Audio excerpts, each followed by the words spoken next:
Assalamualaikum warahmatullahi wabarakatuh. Saya Gibran Barik Sudrajat.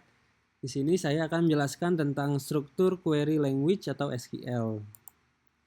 Nah, definisi SQL ini adalah singkatan dari struktur query language, sebuah bahasa khusus yang dirancang untuk mengelola data sistem basis data relasional atau RDBMS.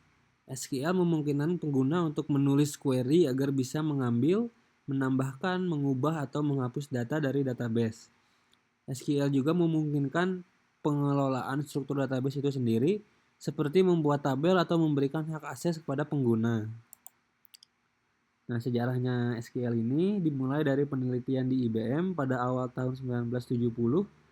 Bahasa ini awalnya dikenal sebagai SQL atau Structure English Query Language. Namun kemudian disingkat menjadi SQL karena alasan hak cipta. SQL menjadi standar internasional yang pertama kali diresmikan oleh ANSI atau American National Standard Institute pada tahun 1986. Lalu diikuti oleh pembaruan-pembaruan seperti SQL 89, SQL 92, SQL 1999 hingga 2016. Mengapa SQL itu penting? Karena hampir semua aplikasi modern bergantung pada database untuk menyimpan dan mengelola data. Misalnya aplikasi e-commerce menggunakan database untuk menyimpan data produk dan transaksi. Lalu media sosial menyimpan data pengguna dan postingan, dan aplikasi perbankan menyimpan dan data transaksi keuangan. Tanpa SQL, proses pengelolaan data tersebut akan sangat sulit digunakan. Nah, konsep dasarnya untuk mulai SQL ini ada beberapa konsep yang perlu dipahami. Yang pertama itu database. Database adalah tempat menyimpan data dalam bentuk yang terstruktur. Database terdiri dari berbagai tabel yang saling berhubungan. Lalu yang kedua ada tabel. Tabel ini adalah struktur dalam database yang terdiri dari kolom atau field dan baris record. Setiap kolom mewakili atribut data, sedangkan baris mewakili data individu. Yang ketiga ada query. Perintah yang digunakan untuk berinteraksi dengan database seperti mengambil ataupun mengubah data. Nah, fungsi SQL tidak hanya sekedar alat untuk mengambil data, tapi juga peran strategis dalam pengelolaan sistem database secara menyeluruh. Nah, berikut ini beberapa fungsi utama dari SQL. Yang pertama, mengakses dan menampilkan data dari database. SQL memungkinkan kita untuk mengekstrak data dari tabel menggunakan perintah select. Fungsi ini penting untuk menampilkan informasi dari satu atau lebih tabel, termasuk dengan filter atau pengurutan tertentu. Contohnya tuh nih, seperti select nama, email from pelanggan, where, kota sama dengan Bandung. Dengan perintah seperti ini kita bisa melihat data pelanggan yang hanya berasal dari kota Bandung. Lalu yang kedua itu menambahkan data ke dalam tabel. SQL bisa digunakan untuk memasukkan data baru ke dalam tabel menggunakan perintah insert. Ini penting ketika database sedang aktif digunakan oleh aplikasi yang terus menghasilkan atau menerima data. Nah, ini tuh insert into pelanggan, nama email kota, value-nya itu Dina sebagai nama, emailnya tuh dina@email.com, dan kotanya tuh jadi Jakarta nanti. Nah, memperbarui data yang sudah ada yang ketiga. Jika ada kesalahan atau perubahan pada data yang sudah tersimpan, SQL bisa memperbaikinya dengan update. Dengan fungsi ini, kamu tidak perlu menghapus lalu menambahkan ulang data. Nah, jadi tinggal update pelanggan, set kota Surabaya, where ID 3.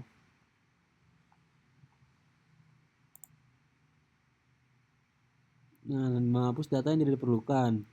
Data yang sudah tidak valid atau tidak diperlukan bisa dihapus dari tabel menggunakan perintah delete.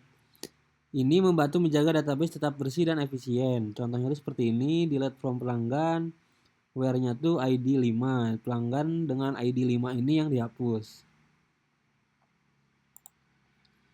Lalu mengatur struktur database. Fungsi SQL lainnya adalah mengelola struktur database itu sendiri. Misalnya membuat tabel baru dengan create table, menambahkan kolom itu alter table, atau menghapus tabel itu drop table. Ini termasuk perintah DDL atau Data Definition Language.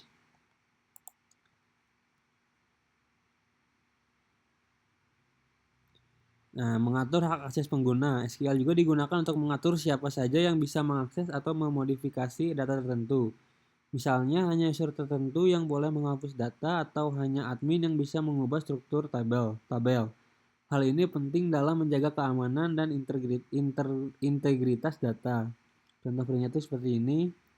Grant select, kalau grant ini memberi hak akses, kalau revoke ini menghapus hak akses. Nah, cara kerja SQL dalam sistem database. Cara kerja SQL dalam sistem database cukup sistematis. Saat kamu mengetikkan perintah SQL, sistem akan menjalankan serangkaian tahapan seperti yang pertama ini parsing. Sistem ini membaca atau memeriksa sintaks dari perintah yang kamu masukkan. Kalau misalnya perintahnya itu salah, akan eksekusi ini nggak bisa dilanjutin. Lalu yang kedua itu optimizing. Kalau misalnya perintahnya itu benar, maka akan dianalisis untuk mencari cara paling efisien untuk menjalankannya, terutama untuk database dengan volume data besar. Nah, lalu executing atau eksekusi ini, sistem database menjalankan instruksi sesuai query yang diberikan dan mengembalikan hasilnya ke pengguna atau sistem aplikasi. Contohnya itu seperti ini, select from product where harganya 100.000. Sistem akan mencari seluruh baris data tabel produk yang memiliki harga di bawah 100.000, lalu menampilkannya. Proses ini bisa berlangsung sangat cepat karena sistem database sudah dioptimalkan untuk menangani query semacam itu. Nah, sini ada jenis-jenis perintah dalam SQL. Yang pertama ada DDL atau Data Definition Language. Biasanya digunakan untuk membuat dan mengelola struktur database. Contohnya seperti create, yaitu membuat database atau tabel baru. Lalu ada alter mengubah struktur tabel. Lalu drop, menghapus database atau tabel. Rename itu mengganti nama. Show itu menampilkan informasi struktur database. Lalu ada DML, Data Manipulation Language. Digunakan untuk memanipulasi data dalam tabel, yaitu insert, menambahkan data baru, dan select, mengambil data dari tabel. Kalau update, memperbarui data yang ada, dan delete, menghapus data tertentu. Selanjutnya ada DCL atau Data Control Language, digunakan untuk mengatur hak akses pengguna seperti yang tadi dijelaskan. Grant itu memberi hak akses dan revoke itu mencabut hak akses. Nah, membuat database dan tabel.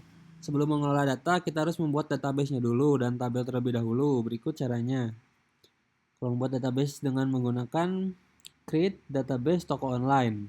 Create database, namanya itu ini toko online, membuat database bernama toko online. Lalu kalau membuat tabel, create label pelanggan, ID-nya ini sebagai primary key, namanya menggunakan varchar, alamat juga menggunakan varchar. Membuat tabel pelanggan dengan kolom ID, nama, dan juga alamat. Ya, sekian dari saya. Maaf Mas kalau masih ada kekurangan.